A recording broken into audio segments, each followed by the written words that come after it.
सुमित्रा जी, हम चूंकि सरगी की बात कर रहे थे, क्योंकि आजकल ना सरगी में भी ट्रेंड्स देखे जा रहे हैं। हर महिला अपने हिसाब से सरगी ग्रहण करती है। सुबह का क्योंकि वक्त होता है तो आपसे पॉसिबल तो हो नहीं पाता कि आप ज्यादा भोजन ग्रहण कर पाएं, तो सरगी के भी कुछ नियम कायदे हैं, वो बता दीजिए जरा। जी बिल्कुल। ये सरगी जिनको भी लेनी है, ऐसे तो नियम है कि सभी को लेनी चाहिए, पर बहुत सारे मैंने देखे हैं कम्युनिटी में वो अपने परंपरा के हिसाब से सरगी नहीं भी लेते हैं। तो जो भी सरगी लेते हैं उनके लिए सबसे महत्वपूर्ण है कि सूर्योदय से पहले लिया जाना चाहिए। तो आमतौर से 3 से 4 बजे के बीच में लेना ही ज्यादा अच्छा है, क्योंकि इससे जुड़ी एक छोटी कथा भी है कि एक ब्राह्मण को उसकी ब्राह्मणी ने बोला कि मुझे रात में कुछ खाना है, तो आप लेके आइए अनाज। अब वो चले जाते हैं और जिस किराने की दुकान में घुसते हैं अंदर लेने के लिए, वो दुकान बंद हो जाती है और वो अंदर बंद हो जाते हैं। अब उसके बाद वो सामान तो ले लेते, कलेक्ट कर लेते, वो सोचते मैं जाऊं कहाँ से, तो वो रिपीटेडली बोलते मैं जाऊं कहाँ से, जाऊं कहाँ से। तो बाहर जो दरवान होता है वो सुन लेता है कि अंदर शायद चोर है, तो उसके मालिक को बुलाता है। तो मालिक जब आता है, खोलता है, तो देखता है कि अंदर तो पंडित जी है। तो उनसे बोले कि आप अंदर क्या कर रहे हैं? बोले मैं तो अपनी वाइफ के लिए थोड़ा सरगी का सामान लेने, कुछ सामान लेने आया था कि वो रात में खा ले, क्योंकि कल तो निर्जला व्रत रहेगा। तो मैं तो यहीं फंस गया। तो जब उन्होंने, जो शॉपकीपर थे, उन्होंने उनको कुछ और सामान दिया, मतलब आप चल जाइए घर। तो जब तक वो घर पहुंचते हैं तो ऑलमोस्ट सुबह होने वाला है, तब उनकी वाइफ वो बनाती है और खाती है। तो इसलिए वहां से नियम बन जाता है कि इसको ठीक मॉर्निंग से पहले, तो आमतौर से आप सबने भी किया ही होगा, 3 से 4 बजे के बीच में इसको कंप्लीट कर लेना चाहिए। तो सेफर एंड 2:30 से 3:30 के बीच में खा लेना ठीक रहता है। जी। सर्दी में क्या होता है, सेवई जैसी चीज भी बनती है, कुछ मिठाइयाँ रहती है। सबने बताया कि हमारी सास से हमें मिलती है। बिल्कुल सही बात है। अगर सास नहीं दे पाए तो आपके कोई भी सीनियर आपको दे सकते हैं, और आपके पास वो सारे ऑप्शन ही ठीक नहीं है है। तो आपको खुद ही लेना पड़ेगा। वैसे करते हैं उसको, ठीक सर्दी है को। सुमित्रा जी, और आपसे समझेंगे इसको बारीकी से। मनीषा जी, मैं आपके पास आना चाहूंगी, क्योंकि सुबह सुबह की तो हमने बात कर ली सरगी की, लेकिन शाम 4-5 बजे के लगभग, जैसे आजकल तो सोसाइटी में महिला रहती है, एक जगह एकत्रित होती है और अपनी थाली एक्सचेंज करते हुए मैंने तो देखा है। तो आप वो बता दीजिए कि वो क्या होता है, उसका मतलब क्या होता है और कैसे वो पूजा को संपन्न किया जाता है।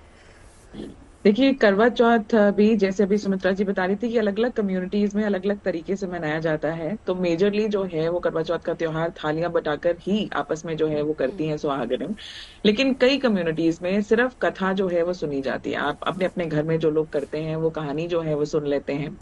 जो कहानी में मुहूर्त की भी बात करूं, ऑलरेडी वो समय जो है वो सुमित्रा जी बता चुकी हैं। लेकिन जो लोग कहानी करते हैं, तो कुछ जगहों पर ये मान्यता होती है कि हम सनसेट से पहले पहले हमें कथा जो है वो पढ़ लेनी है, कहानी जो है वो कर लेनी है, पूजन कर लेनी है।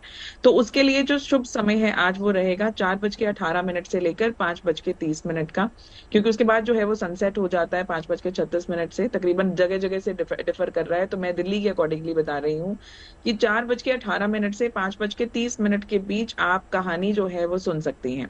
अब जो थालियां जो बताई जाती हैं वो एक जो है गीत आपस में सुहागने करके जो है वो बताती हैं। लेकिन कुछ, मैं आई एम श्योर मेरे साथ जो है वो ऐसे लोग भी होंगे जो अकेले इस वक्त हैं या कहीं दूर हैं, कहीं बाहर हैं, जहां आपस में या कहीं पे इकट्ठे जो है लेडीज का इकट्ठे होके करना मुमकिन ना हो। ये तो आपने आप मेरे सवाल का जवाब पहले दे दिया। मैं अकेले करती हूँ, तो मेरा सवाल यही आने वाला था आपके ऊपर कि जी, जो अकेले हैं, है ना, जो न्यूक्लियर राइट, फैमिलीज में रहते हैं, हस्बैंड वाइफ रहते हैं, राइट, उनके लिए पॉसिबल राइट, नहीं है, क्योंकि आप किसी को जानते नहीं है, कम्युनिटी नहीं है। बिल्कुल, आप घर पे कैसे कर बिल्कुल। सकते हैं, ये बता दीजिए जरा।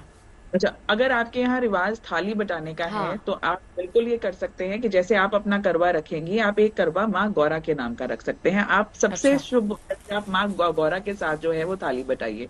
अब उसको करने का क्या तरीका है, अपना आप राइट हैंड पे रखेंगे और माँ गौरा का के नाम का करवा जो है वो आप जो है वो लेफ्ट हैंड पे रखेंगे। तो 2 थालियां लेके, आप 2 थालियां भी अगर मुमकिन ना हो तो 2 फूल लीजिए और फूलों को जो है वो एक्सचेंज कर कर आप वहां रखती जाइए। तो जिस तरीके से 7 बार आपने जो थाली बटानी है, तो आप फूलों को कुछ जल रख सकती हैं, उसमें डिप करें, उसको इस तरीके से एक्सचेंज करके अपनी अपनी जगह जो है वो वापस लेकर आ सकती हैं।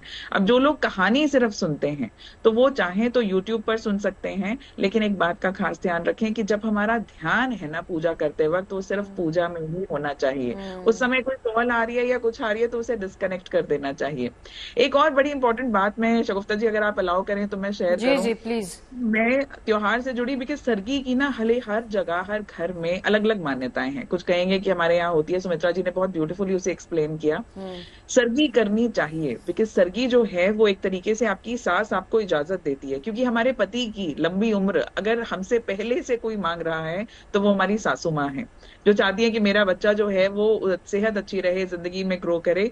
तो एक सास वो इजाजत आपको देती है, एक परमिशन देती है कि अब आप मेरे बेटे के लिए जो है वो व्रत कीजिए। आपके रिलेशंस कैसे भी क्यों ना हो, पर सरगी के नाम पे कुछ ना कुछ जरूर देना चाहिए। ये बात मैंने ना बहुत बार कही है कि अक्सर लोग जो है वो सरगी हो या बायना हो उसमें कहते हैं कपड़ा रखना जरूरी है। तो क्या आप जानते हैं कि कपड़े रखने का रिवाज एक्चुअली क्यों बना? क्योंकि पहले के समय में हमारी तरह आज हमारा मूड ठीक नहीं है, हम थेरेपी शॉपिंग नहीं करते थे, तो त्योहारों का माध्यम ही होता था जब लेडीज के जो है वो नए कपड़े जो है वो बन जाया करते थे, जो तकरीबन काफी साल या काफी महीने जो है वो उनके लिए चलते रहते थे। इसलिए कहा जाता था कि सास बहू को दे और बहू सास को दे, तो इस दौरान जो है वो इनका रिलेशन भी अच्छा रहेगा। जी। पर आज के समय की हम बात करें, हम बहुत दिल से बहुत महंगी चीज भी लेकर आए पर सामने वाले को पसंद ही ना आए, तो दो बातें कहूंगी। जो किसी ने बहुत प्यार से दिया है ना, तो प्यार से उसे ग्रहण करें, प्यार से उसे एक्सेप्ट।